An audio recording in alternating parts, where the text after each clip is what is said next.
all the teams, all the time. It's Pro Football Wire's nightly recap with John Lund. Make sure you follow us on social media at PFB Wire and subscribe. Like and turn on your alerts on YouTube at Pro Football Wire. Now with the latest news around the NFL, here's Johnny. Good evening. As you just probably watched Monday Night Football, maybe you watched the Troy Aikman, Joe Buck broadcast, maybe you're a Manning cast person, but maybe a changing of the guard in the AFC. Monday Night Football recap, plus we'll give you a few stories around the NFL on this Monday night. It is Pro Football Wire. Thanks for joining us. John Lund with you. And right there, as you can see, Trevor Lawrence and the Jags 31-20 over Patrick Mahomes and the Chiefs. It is Pro Football Wire. All the teams, all the time. John Lund with you. We take you through all of the NFL, and we're just starting out this venture. So check us out on X, as you can see up there, YouTube, Instagram, TikTok, all the places that you find social media. You'll either find us at Pro Football Wire or PFB Wire. Pro Football Wire or PFB Wire. PFB Wire on X, Pro Football Wire on YouTube, PFB Wire on Instagram, TikTok, the rest of them as well. As we take you through all of the NFL, we're finishing up the website as well, but you can follow us right now on X at PFB Wire. So make sure you're following us for all the NFL news. We give you news, we give you videos, give you good stuff, fun stuff. And like I said, we're putting the blog together on the website as well at pfbwire.com. So I'll let you know when that is live as well. But thanks for joining us. Monday Night Football post-game edition, and maybe we saw a changing of the guard, as we always do right there. The chalkboard will tell you where we're going to go tonight around the NFL for a little bit, but mostly Monday Night Football post-game show as the Chiefs lose to the Jags 31-28. You wouldn't have thought that Trevor Lawrence is going to outduel Patrick Mahomes, but that's exactly what happened, even when he fell down. We'll give you some of the videos. Just a crazy game at the end of this thing. LLOYD with an interception. We'll get into a little Travis Hunter talk. And also where the Chiefs are. I think that's the biggest question that everybody's going to be talking about in the talking head shows tomorrow on ESPN, Fox, and all those things. Is a lot of times it's not the team who wins. It's the team that's going to draw ratings. And they're not going to talk a ton about the Jags. And the Jags fans, all 8 of them, are going to get all pissed off about it. But the reality is it's more interesting to talk about the end of the Chiefs than it is whether the Jags are legit or not. So that's what we're going to do. Welcome in. And again, make sure you're following us on social media. Make sure you hit us with a like on YouTube as well. Hit us up on Instagram, TikTok, any of those kind of places. But make sure on YouTube, and if you're watching on X tonight, at John Lund Radio, thank you very much. We'll be running it as well on PFB Wire on X. So make sure you're subscribed there, and you'll get all the news, because that's where I'm going to put all the football news on there.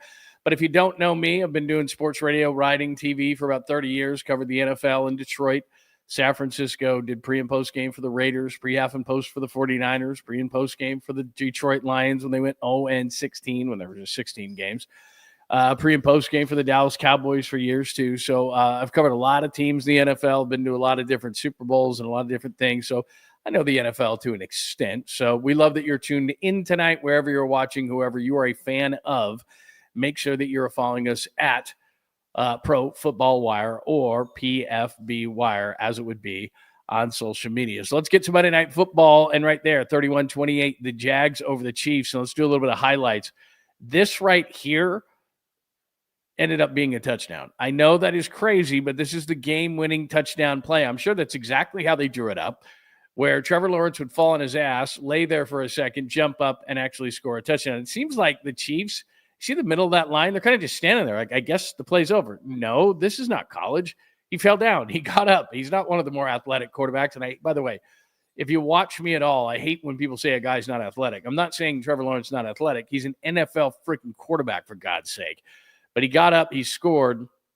And I think the Chiefs kind of stopped there for a second, like, what's going on here? It almost confused them. But yes, Trevor Lawrence scored a touchdown on this play, the game-winning touchdown. You don't believe me? Here's how it happened. Now Lawrence goes down, has to get up, breaks a tackle, touchdown Jacksonville. And you hear Troy Aikman say, no way, that was a touchdown. And, you know, we talk about this all the time, and I think there's too much of this, but, like, everybody is constantly saying, I've never seen that before. I've never seen that before. Never seen that before. I've never seen a guy, he didn't fall once, he fell twice. He fell down twice and then got the game-winning touchdown. Watch. One, now two. Lawrence goes down. I have no idea how he scored. George Karlaftis on the other side was kind of like, what's going on? Did somebody already hit him? Do I need to hit him? And part of that is because of the rules in the NFL is like, I guess the guy's already down and I can't hit him because they all kind of just stopped. And then Lawrence kind of stumbled his way into the touchdown or for the touchdown, and they score 31-28. They end up getting this thing, and you just don't get that much with Patrick Mahomes. And to be honest with you, they were inept with the clock at the end of that thing. They were calling timeouts, so they should have run the ball. You can't give Patrick Mahomes any time on the clock. They only give him about 20 seconds. They would have given him more if they had scored earlier. They did get a pass interference in the end zone, which was legit. They missed one a little bit earlier. But the big question here is, we'll get into the stats and all these kind of things, but the big question and why you're here is, all right, what does this mean for Kansas City? We'll get into the Jags side of things, but the juice is, what does this mean for Kansas City? All of a sudden, let's look at the standings. They lose 31-28 tonight, and I'll give Jacksonville their credit in just a second, but that's not what's going to sell clicks. That's not what's going to sell headlines, these kind of things. The thing that everybody's going to talk about is what's going on with the Chiefs, because now Denver, and I told you this last night during the Sunday night recap here on Pro Football Wire, that the Broncos had lost a couple of games they shouldn't have lost. I think Jim Harbaugh is going to get the Chargers back on track, although losing Hampton, their rookie running back out of North Carolina, the only thing good to come out of North Carolina, because it sure as hell ain't Bill Belichick. What they're doing, I think they can still come back. They're 3-2, so they're okay. So you look at the top of the AFC, Indy's 4-1. Wow. The Bills lose for the first time to Drake May and the Patriots last night. I don't buy the Steelers, and if you're a Steelers fan, hit me up. I am open to comments and thoughts. The Chargers, like I said, have lost a couple in a row. I'm not off their bandwagon, although they've lost 2 running backs now, and Najee Harris and Omarion Hampton, and that's what Jim Harbaugh wants to do. So can he find himself a running back? They may be in the trade market. Jacksonville, we'll get to in a minute, at 4-1. Denver, I think, is legit at 3-2. I don't know about the Patriots at 3-2. Cincinnati's dead in the water. Houston's starting to show some life. And then there are your Kansas City Chiefs. And as bad as the Raiders have been, there's one game behind the Chiefs. Any team with Patrick Mahomes, this is how I look at them. Any team with Patrick Mahomes isn't out of it. We saw tonight. He was magical tonight. And he just doesn't have, and I'm not making an excuse, this is always when quarterbacks, get ripped and everything. And if this guy doesn't have any weapons around him, he's not any good. That's every quarterback in the history of the game. Joe Montana had Jerry Rice, Ricky Waters, Brent Jones, go on down the line. Tom Brady had Rob Gronkowski. For a minute, Aaron Hernandez. For a year, Randy Moss.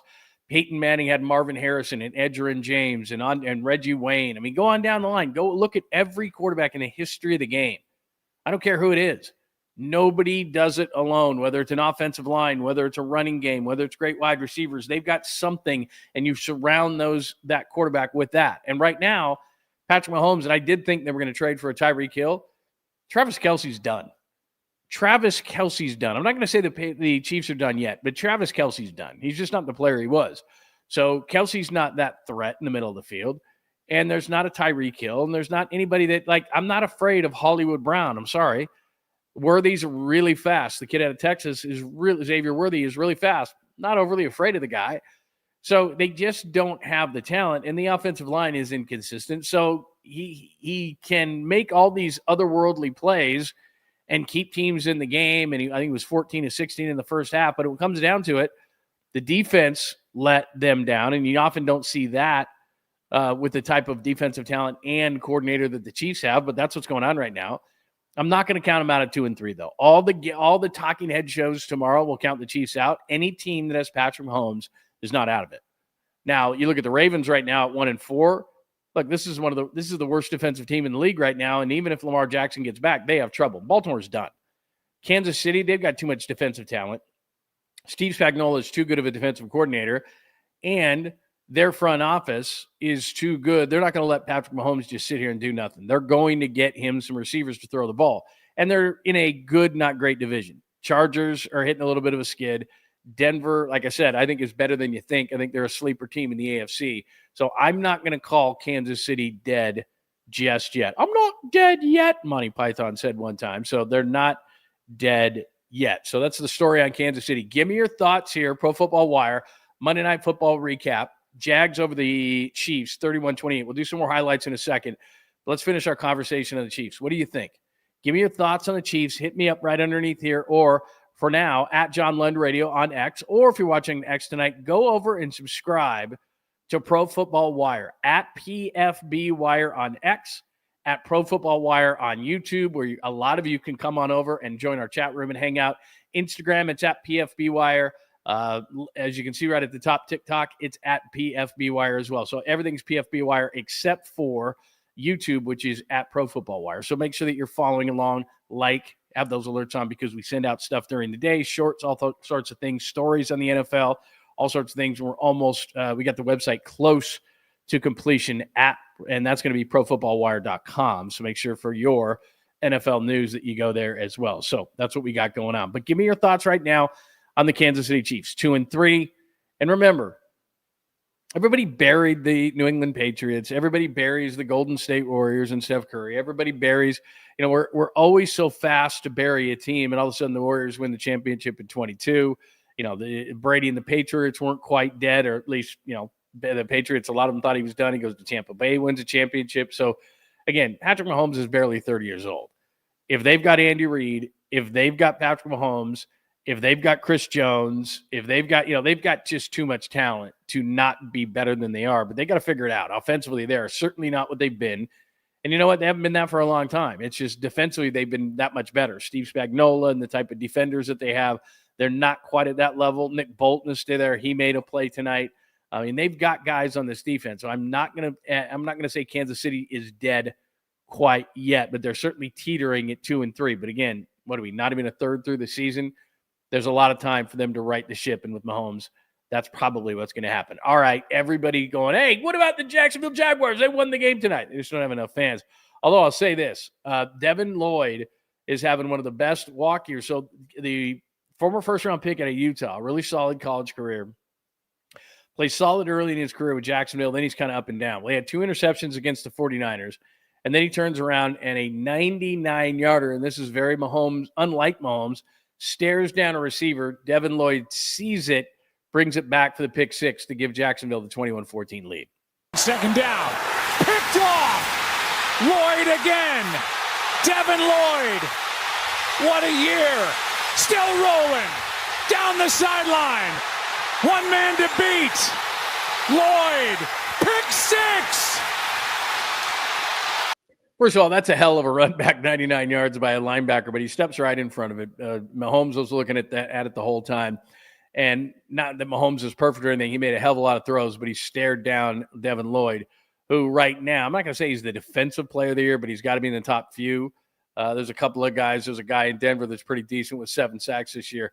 But it usually goes to a guy with a lot of sacks. But Devin Lloyd right now is playing great defense. Jacksonville's a top 5 defense right now as far as points per game. That's the way I look at it. And they lead the league in turnovers. Coming into tonight's game, they were +9, and they had forced 13 turnovers. To put that in perspective, you think turnovers are important? The 0-5 Jets have forced 0 turnovers this year. Jacksonville is living on turnovers. They win that game because Devin Lloyd has that interception. So there's that. That's the defensive side. Now the offensive side, and then we'll talk all about Jacksonville. And again, you can still talk about Kansas City and where they are at 2-3 now if they're dead in the water. But I want to talk about Travis Hunter as well. So here's one of his this is the best play he made tonight, playing a couple of snaps on the other side of the ball as well. Did a nice job shutting down Travis Kelce on a couple of coverages. But this is the play of the night for Travis Hunter, the rookie out of Colorado. Extra man on the rush. Lawrence is able to float it. And Hunter makes the catch. You see that from him every single game, and I'm not down on Travis Hunter. It's just that when Cleveland made the trade and Jacksonville came up for number 2, and I get it. You're Jacksonville. I covered a Super Bowl in Jacksonville. It was such a small town that they put us on a cruise ship. I'm not kidding. They didn't have enough hotel rooms, so they put us on a cruise ship, and Jacksonville's never going to see another Super Bowl, but I'm sure they feel disrespected. And so they wanted to go out and get a star, and I like Travis Hunter. It's just he's not going to be that guy, especially at his size. What is he, about $182? He's shown flashes defensively. He shows a flash like that. He's made a couple of nice plays tonight. I'm not saying he's not a good player. It's just he's not a huge player, and I think at some point you're just going to have to say, what is he? Is he a corner or is he a wide receiver? He's just not big enough to play both ways. He's not Ohtani. He's not that kind of a guy, and I think that once he concentrates on one side and gets it out of his head that he's going to be a two-way player, I think he'd be a solid player in this league. But when they drafted him at number 2, when they gave up the draft capital, when they gave up a first-round pick, I'm not a fan. I like Travis Hunter. I think he's going to be a solid player in this league.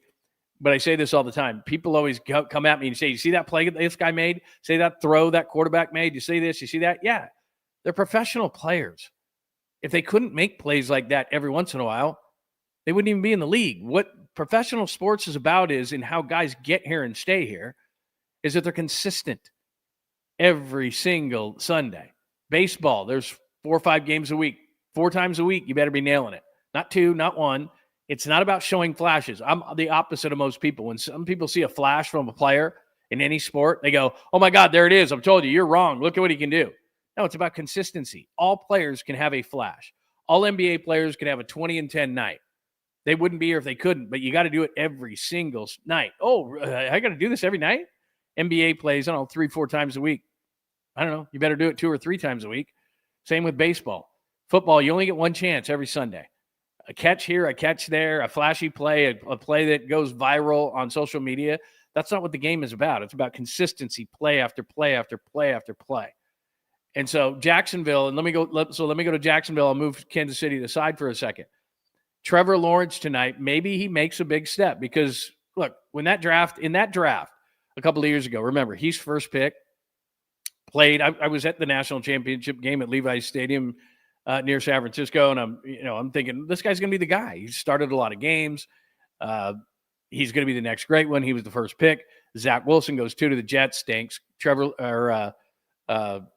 Lance goes 3rd to the 49ers, now the backup in San Diego, with the Chargers. He stinks. Mac Jones is having a resurrection. Justin Fields can run. But you look at that quarterback class and you're going, ugh. But Trevor Lawrence is supposed to be the great one. And to me, he's been very underwhelming. But tonight, just like I was talking about last night on the show, on the Sunday night recap, Drake May had his coming out party last night. He beat Josh Allen on the road with a final drive. You don't do that. And that's going to give him confidence. And that's the way the game is played. We all talk about the physical side of the game with the quarterback. It's the mental side that wins over and over and over again. Look at the greatest quarterbacks of all time. They win the game mentally, whether they're physically gifted. They all are to a certain extent. But the greatest quarterbacks of all time are not the biggest. They don't throw the hardest. They don't have the most rocket, biggest arms. That's not what they do. They know the game better than you. Before the snap, they know what you're going to do, where the ball should go. That's how quick it goes. That's how they do it. Well, I think Drake May is going to start. He's got that kind of physical ability, but he's going to get the confidence, the mental side from winning that game. And maybe Trevor Lawrence tonight for Jacksonville is that same way. You just beat Patrick Mahomes. And I don't care what people say about the offensive play, the players and who they have and who they don't, and where their offense is and all those kind of things. They don't have the offense they once did. But Mahomes made some fireworks tonight. There's no question about it. And that's just what he does. He tries to will himself to win. And even with 20 seconds left in the game, after Lawrence had scored, I was screaming at the TV, looking at Jacksonville going, guys, you can't leave any time for Patrick Mahomes, especially with the way that the kickoff rule is. It's routinely, they're getting the ball at the 35, 40-yard line. And the way that guys can kick field goals nowadays, 55, 60 yards, they're doing that. So that means you get yourself around the, 40-something yard line, 45-yard line, you're in range. All of a sudden, you're in range. And that's, you get the ball. Now you're looking at 15 or 20 yards. So you can't leave any time on the clock for Mahomes. And I kept thinking as I've watched Patrick Mahomes beat great quarterback after great quarterback after great quarterback with last-second drives, Trevor Lawrence is not beating Patrick Mahomes. I get it that they're not on the field at the same time, but that's the matchup. Who's going to outduel who? And even though Trevor Lawrence fell down, got up, he scored, I'm looking at the clock going, okay, there was a weird timeout that Jacksonville called. So they get it done. They win. And now let me go back to the standings. I looked at it from a Kansas City perspective before, and now you look at it from a standpoint of the Jaguars. And again, this isn't going to be the popular opinion tomorrow. It's not going to be what's talked about in the Talking Head or on the Talking Head shows. It's going to be what the hell's going on with the Chiefs. So again, we went down here, look all the way down at 2-3, along with the Texans, along with the Bengals, just ahead of the Raiders is the 2-3 Chiefs. I'm not counting them out if you just joined me. Not a team with Patrick Mahomes and this kind of defensive talent. Now, let's look at Jacksonville in this. Indianapolis, I'm kind of a believer, but I still remember how bad Daniel Jones was. The Bills are legit. I know that Aaron Rodgers is highlighting the Steelers, but I'm very skeptical.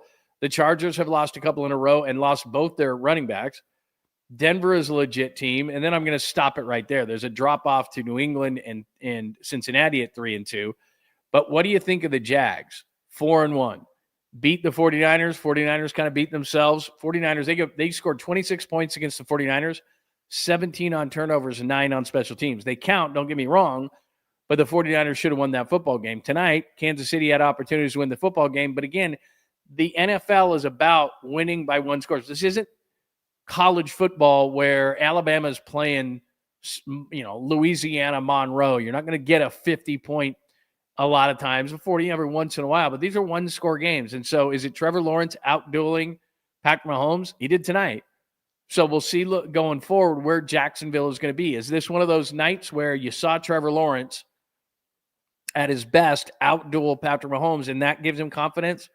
Because I'm not going to be sold on Trevor Lawrence. Just because he was the first overall pick in the draft, to this point, and I include tonight's game, of course, he hasn't lived up to the billing of what everybody thought he was going to be. Just hasn't made enough plays. But tonight, he outdueled him. Not by himself. Lloyd gets the interception, got some plays, no doubt about it. But when it comes down to a one-score game and you leave time on the clock for Patrick Mahomes, you outdueled Patrick Mahomes. So is Jacksonville legit? Give me your thoughts underneath, or you can hit me up at PFB Wire on X or at John Lund Radio. I need a little bit more out of the Jags. Look at you look at the AFC South and you're thinking to yourself, well, Indianapolis, the Jags, are they going to be anything? And what I'm talking about is not can they get into the playoffs, but can they make any noise? So when I look at Indianapolis, I look at Jacksonville. To me, they're kind of the same. Jacksonville's got a really good defense with some talent. Indianapolis has really good talent on their defense. Jonathan Taylor for Indianapolis probably gives them a bit of an edge, but I still remember what Daniel Jones is and was. And same thing with Trevor Lawrence. Yep, first overall pick. Yep, highly heralded out of Clemson. Yep, I thought he was going to be the next big thing. He's still got a ways to go. But tonight's a big deal for Jacksonville to beat Kansas City and for him to outduel Patrick Mahomes. So that's a big win for Jacksonville tonight. So give me your thoughts on that, whether you want to talk about the Chiefs, the demise of the Chiefs. I'm going to say it's greatly exaggerated to this point. And the Jags, look, they're 4-1. I give them their flowers to a certain extent, but I'm not ready to put them amongst the elite of the AFC. Although you look at the AFC this year, think about it. Kansas City's 2-3. I think the Ravens are done at 1-4. I'm not going to call it a change in the guard because Baltimore just really banged up. Ton of injuries. But somebody's got to take hold of it this year at least. Indy's looking at it. Jacksonville's looking at it. I think Denver's an improved team. So we'll see. But the AFC doesn't look like it normally does with Baltimore and Kansas City at the top. Baltimore, I'm counting out. The Chiefs, not quite yet. So that's what we got. Monday Night Football postgame, 31-28. Jags over the Chiefs. Lawrence, as you can see right there, outduels Mahomes on the chalkboard. Devin Lloyd with the 99-yard pick six that I gave you. The Chiefs offense, it just doesn't scare anybody, like I said. I'm sorry. I know Xavier Worthy's fast. I know Hollywood Brown's fast. But if you don't have the underneath threat of Travis Kelce, it's just not the same team. They can't run the football. Patrick Mahomes is their leading rusher. We're almost a third of the way into the season. They don't have a running game. They don't have a running game. So while I sit here and I say that the Chiefs, I'm not going to count them out quite yet, and I think they'll make a trade or make some moves, they can't run the football, and Patrick Mahomes can't do it by himself offensively. And as far as these receivers are concerned, they just don't threaten anybody. Jacksonville's defense, and this is one of the reasons why they're legit or not, only 18 points per game. That's a legit defense, but can they continue with the turnovers? Again, number one in the league in turnover margin, number one in the league in forcing turnovers, and Devin Lloyd with the 99-yard return keeps that up tonight. Lots of times when you get a ton of turnovers, that starts to even itself out a little bit, but maybe they can get through the season because that is fueling what Jacksonville is doing right now, those turnovers. Travis Hunter, I mentioned him. We'll wait and see. I know a lot of people are really high on Travis Hunter. I think what Jacksonville should do is, if you think he's a receiver, make him a receiver. If you think he's a defensive back, make him a defensive back. Make him a corner.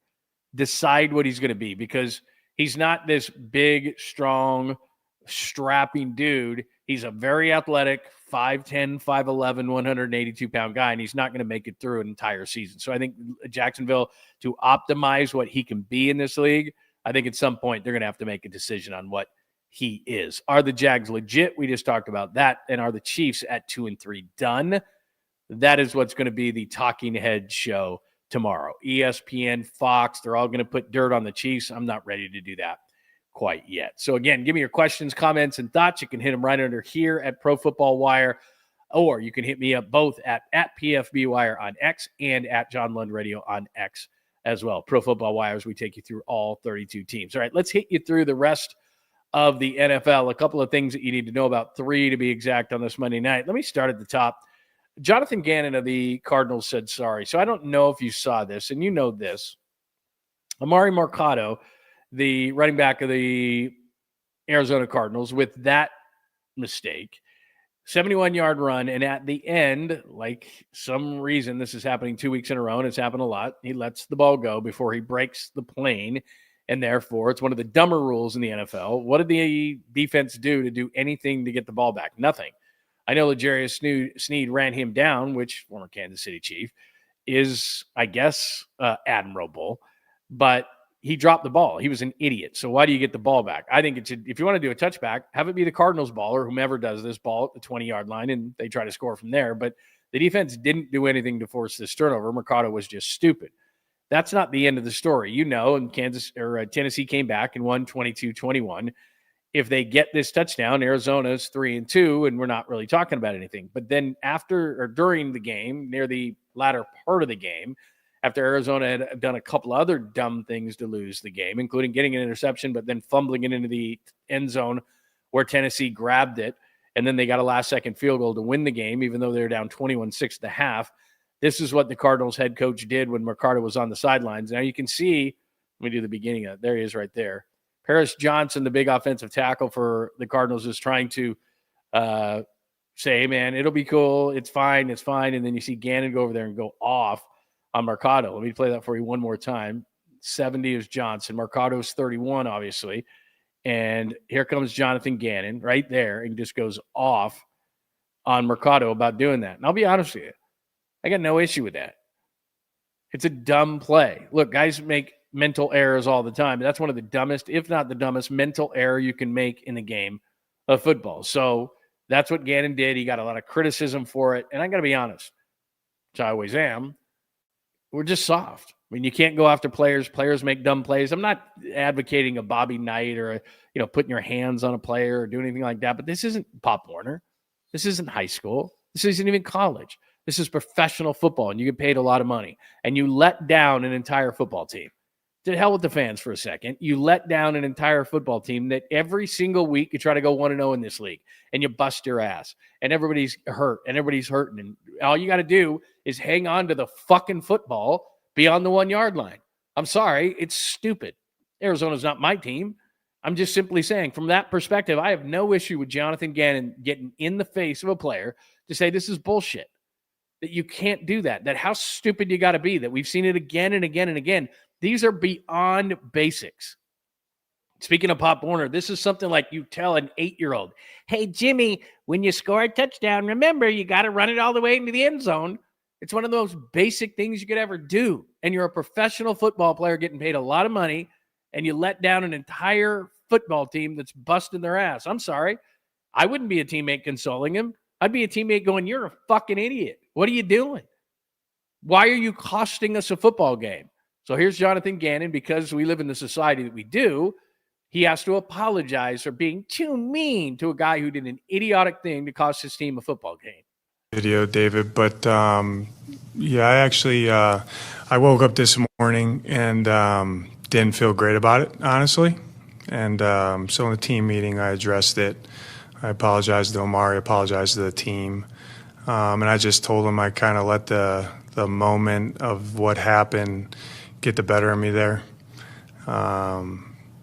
Obviously, like I try to be emotionally stable and calm because my job is to solve problems when during a game and kind of lead the charge on that. So it's not really who I am, who I want to be, and I told the guys that today. So it's a mistake by me, and it's just like everybody in there. Everybody made some type of mistake yesterday, which is, culminates to why we didn't win the game. And we can't let it happen moving forward. First of all, I understand what he's saying as far as, look, essentially what he's saying is, I can't lose my cool. I'm the leader of this football team. But in that kind of a situation, when a guy does something that dumb, and oh, by the way, it just happened last week, and I guarantee you, because I know how these things work, every team in the NFL showed the clip from a week prior and said, do not do this. And, it's one thing, you have a celebration, you do this, you do that. There's taunting penalties in the NFL that are now being heightened and all these kind of things. Carry the football across the goal line. Why do I have to tell you that?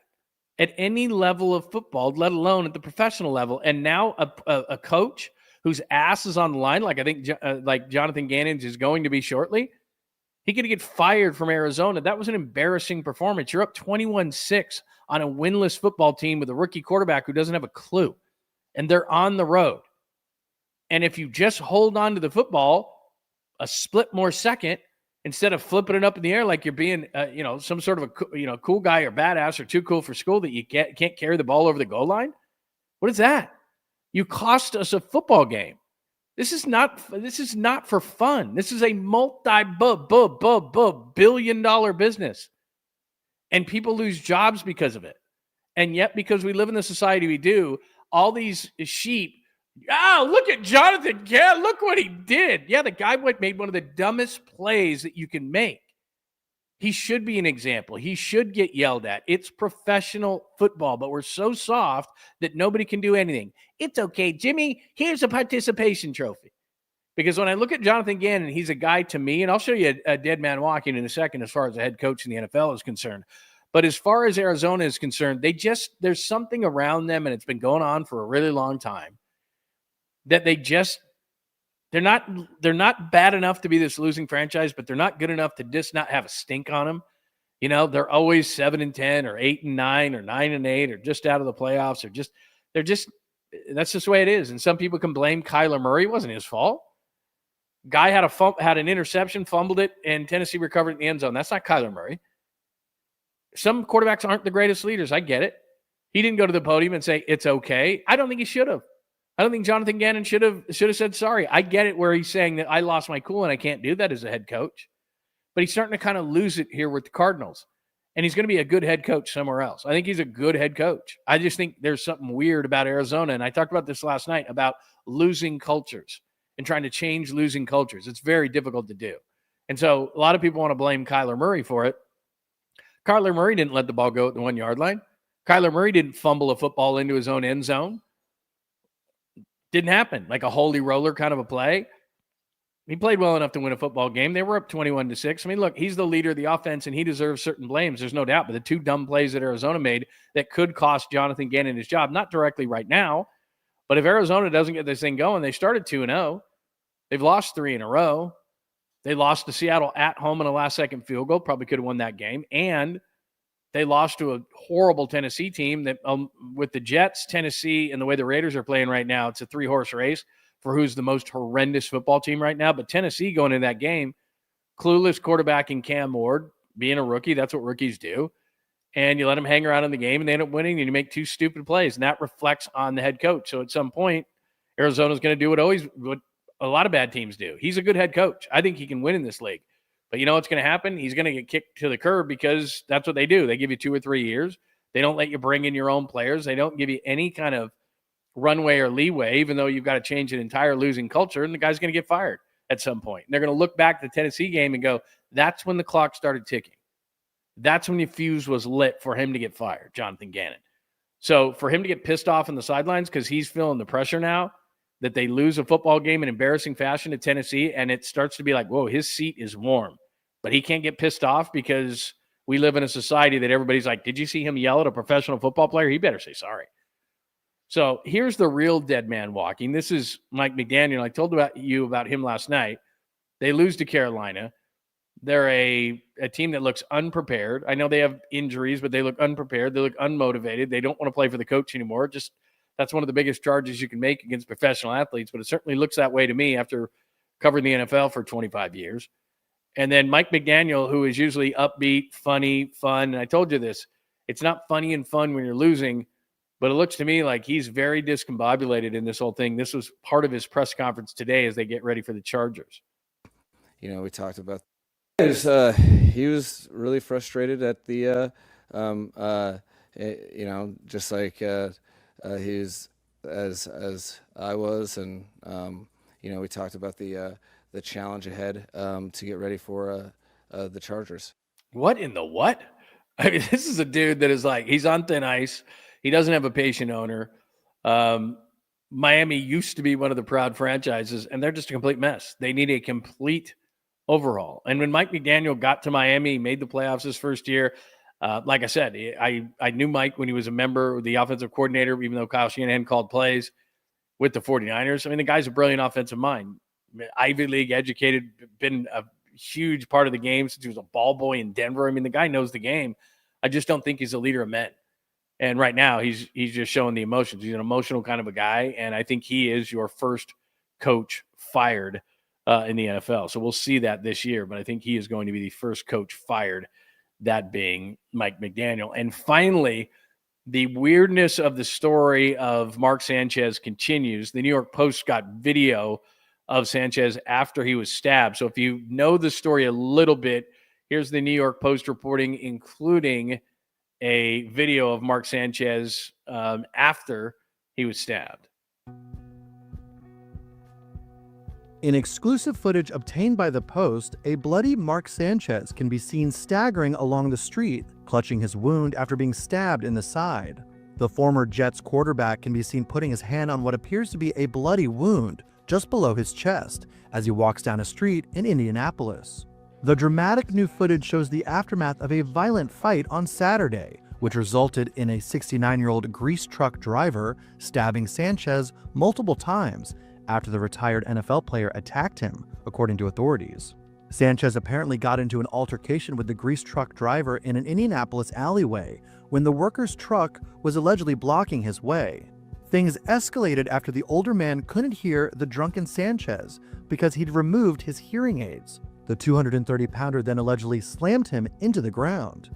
The truck driver even pepper sprayed Sanchez before reaching for something to stab with, but Sanchez allegedly kept attacking him, according to police.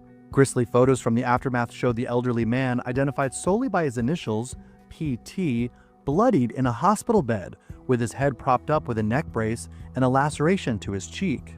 Sanchez, who was initially hospitalized in critical condition but stabilized, was discharged from the hospital the next morning and sent straight to jail, with his original charges upgraded from several misdemeanors to a level 5 felony battery of causing serious injury. Sanchez is also accused of stabbing the man in the face. Family members of the truck driver told the Post the worker was doing okay. According to Marion County prosecutor Ryan Mears, if found guilty, a felon battery charge could land Sanchez in prison for 1 to 6 years. Sanchez reportedly posted his $300 cash bond before being booked and told police he had no memory of the incident. Okay, now there's the issue right there. He has no memory of the incident, so obviously Sanchez was overserved. Just a really strange story. 69-year-old grease truck driver. So he goes around to restaurants and gathers their grease, and I guess he recycles the grease or whatever it is. He had taken out his hearing aids. He's parked down this alleyway. Sanchez is pissed off because he can't get by. They get in a fight. The guy's trying to get Sanchez off him. And again, as they say in the New York Post right there, and you saw Sanchez kind of grasping the bloody spot where he got stabbed. Sanchez is like 6'5", 230. So the guy can't get him off him. So he turns, I guess he got a knife in his truck or something, knifes the guy. And then Sanchez was in the hospital, stabilized, as you heard, after critical condition. And then once he stabilized, they took him to the police station to get charged for potentially a felony. And then on top of that, today it was announced that the truck driver is, of course, suing Mark Sanchez and suing Fox. One of the weirdest stories you will ever hear. So we'll keep you up to date on everything that's going on, but just a really strange story. And again, as you can see, let me show you the beginning of this whole thing. Here's Sanchez. That's video of Sanchez right there. Let me run this for you. Right there. There's Mark Sanchez right there. And you can see he's got his hand on like a exclusive footage obtained by the Post, a bloody... Save it, buddy. So there you go. There's the blood right there on Mark Sanchez. Just a wild story, man. But we'll see how it plays out. I mean, he's already hired a big-time lawyer. The guy's already trying to sue the guy. I mean, this is just one of the nuttiest stories ever. And to be honest with you, just aside from that, it's okay. It's a strange story. Sanchez has been on my radio show a number of times, and I think he's a really good analyst. I mean, you may not like Mark Sanchez, whatever the case may be, wasn't a great quarterback. I get that, all blah, blah, blah, blah, blah. But in terms of being an analyst, he's a pretty good analyst. I like what he brings to the table. Like I said, I've on the radio show a couple of times. He's very good, very personable, kind of funny. So weird situation, though. The whole thing is just weird because I guess he did stab the guy in the face or something, maybe when they were battling. But he was the one who got the worst of the deal, and now he's getting sued. He's getting charged. Just a crazy story on Mark Sanchez. So there you go. That is your Monday Night Football recap. Just to let you know, chalkboard at the top of the table there. Monday Night Football postgame. Jags 31, Chiefs 28. Trevor Lawrence outduels Patrick Mahomes. Devin Lloyd had the 99-yard pick six. The Chiefs offense not scaring anybody with those receivers. Jacksonville's D. Turnovers, the name of the game as they add the big ones tonight. Travis Hunter, I think they need to make a decision on him one way or the other. I think he's a receiver. Are the Jags legit? The Talking Head shows won't talk about that tomorrow, but top of the AFC, Kansas City 2-3, Baltimore 1-4, those normal teams that are up there. The Bills are still up there. By the way, if the Bills can't get it done this year, the Bills aren't going to get done because Kansas City looks not quite, even though I'm not going to put them away just yet. I think Baltimore is put away. If the Bills can't do it this year, I don't know when the Bills are going to do it. I know the Chiefs done it 2-3. I don't think so. Around the NFL, of course, Jonathan Gannon says sorry because he has to, not because I think he really feels that way. The zombie coach, Mike McDaniel, is going to be the first fired, and the Mark Sanchez story continues to get more and more strange by the day. That is Pro Football Wire's Monday night recap. Again, the Jags over the Chiefs, 31-28, plus a couple of things you need to know around the NFL. Please make sure you're subscribed to the channel on YouTube. That is at PFB Wire on YouTube. Make sure that you are subscribed. Get those alerts on because we send out shorts on the NFL throughout the day. If there's breaking news, we do that as well. Make sure you're following us on X as well at PFB Wire. On X at PFB Wire. On Instagram at PFB Wire. At TikTok at PFB Wire. And on YouTube as well. Again, YouTube at PFB Wire. All the NFL news you need to know. We send it out on X. We got the website coming up soon as well, and we appreciate you hanging out every single night to talk pro football and talk the NFL with us. Any stories, any news, any thoughts, hit us right there underneath here with your questions, comments, and thoughts. I'm also on X a lot at John Lund Radio and at PFB Wire. Other than YouTube, that is the best place to find me. Again, 31-28, your Monday Night Football recap. The Jags over the Chiefs, and the big question will be, are the Chiefs done? We tend to always put them in their coffin early, whether it be the Pats or the Warriors or some of these teams that have had those long runs. But are the Chiefs done at 2-3? I don't think so, as long as Patrick Mahomes is around. What do you think? Tell me. Hit me up. Have a great night. Monday Night Football recap from Pro Football Wire.